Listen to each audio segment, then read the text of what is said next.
Hello everyone, welcome to week 7 of HSCI 62-63. This will be the last week for this course. Please let me know if you have any questions as you prepare for your final exam.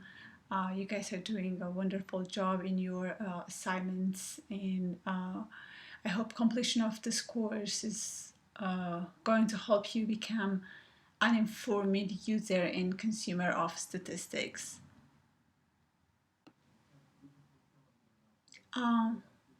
This week is focused about survival analysis, which is a method for analyzing data when the outcome variable is the time until occurrence of an event of interest. You are expected to read chapter 9 of the textbook, and also please watch the archived video on the same topic under the weekly sessions. In the subsequent few slides, I'll briefly go over some basics of survival analysis and the intent to treat principle. I would keep my presentations or overview very short because I do know that you guys have a lot to cover this week in addition to preparation to your final exam.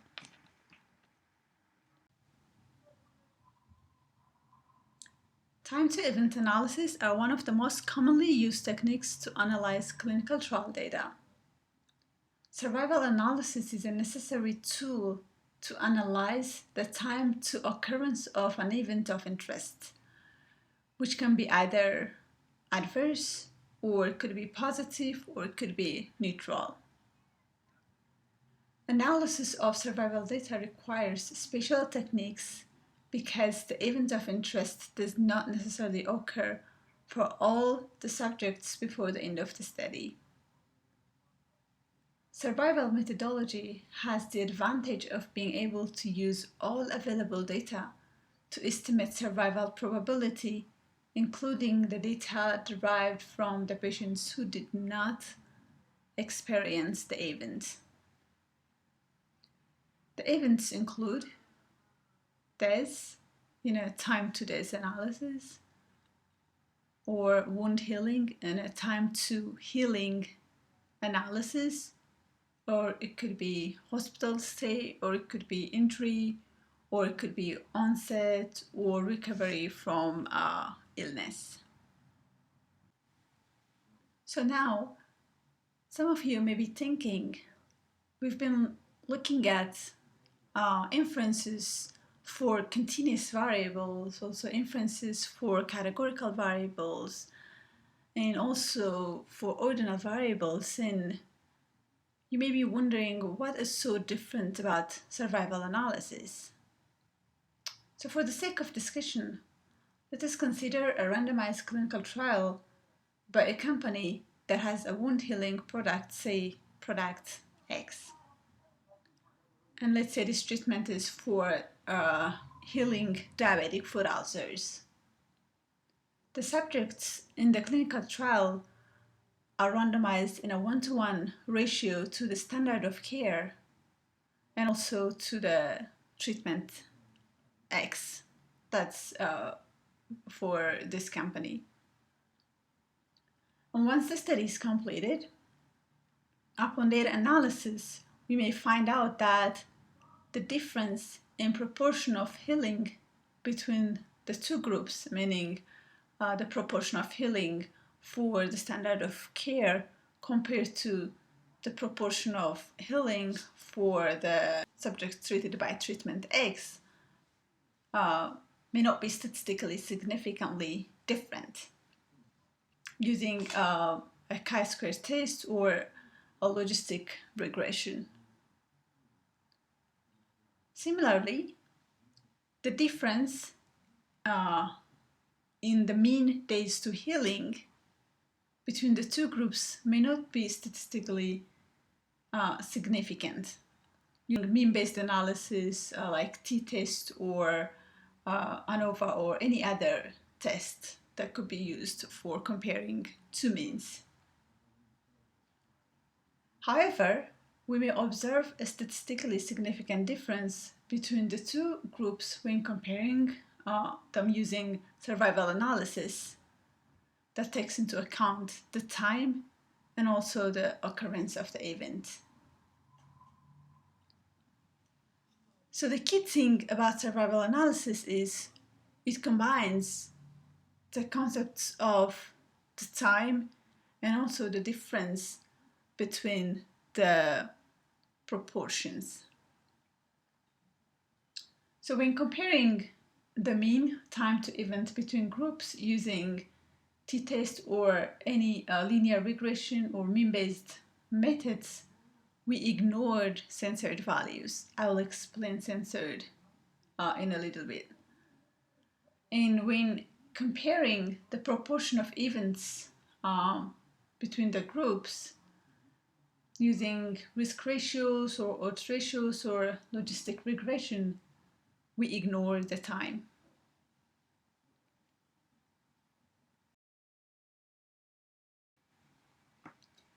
The typical feature of this kind of data is that not all the subjects would have experienced the events at the end of the study or at the end of the observation period.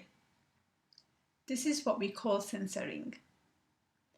It means that the observation period ended without observing the event of interest, either because the subject has not yet experienced the event by the end of the follow-up period, or because the patient is close to follow-up, or because the subject experienced a different event that makes further follow-up impossible.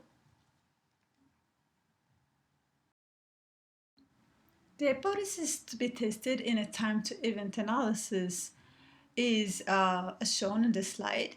The null hypothesis says that the risk of the groups are equal, or there is no difference in risk between the groups. And the alternative says that the risks of the groups are not equal. The most commonly tests that are used in survival analysis are the log-rank test, which is used to test differences between groups in survival between the groups in long term, and the Wilcoxon tests, which are used to compare survival between groups in short term.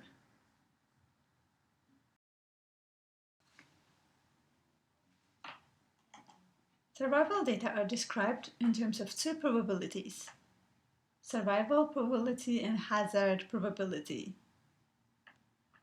Survival probability is the probability for an individual to survive from the starting time until a specified future time t.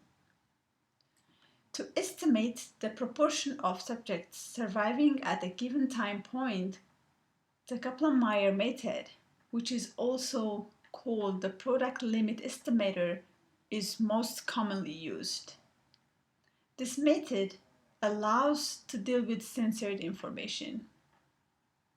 It's a non-parametric estimator of survival, which means that it requires no distributional assumptions about the event times. The simple idea underlying this method is that to survive k intervals from the start of the study, it's necessary to survive each one of the previous intervals and also the k's one. This principle allows working with conditional and cumulative probabilities. The hazard function is the instantaneous risk of failure at time t for an individual surviving to time t.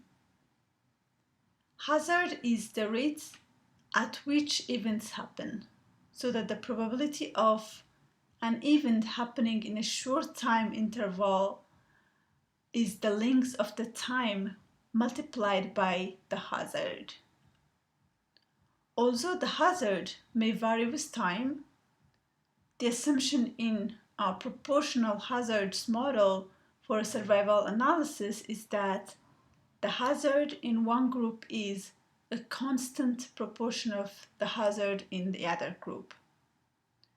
This proportion is what we refer to as the hazard ratio.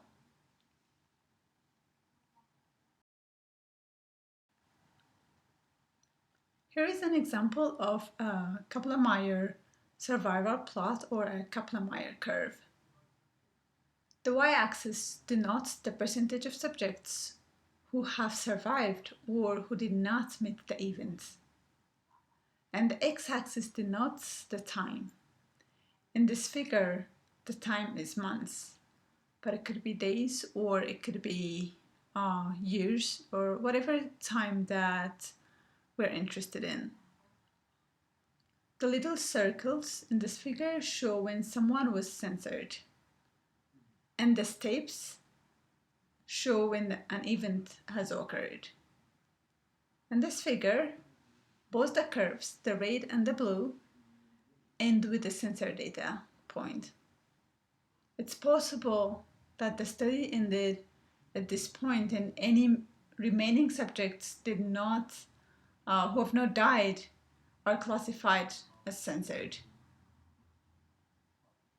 By looking at this figure, it appears that the subjects in the red curve or in the red group have a better survival rate than those that are in the blue group.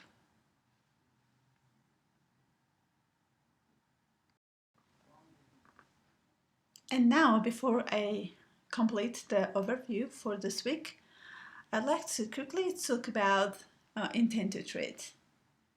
Randomized controlled trials often suffer from two major complications: non-compliance and missing outcomes.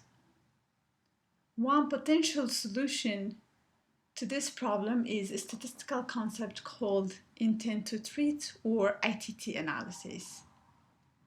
ITT analysis includes every subject who is randomized according to a randomized treatment assignment.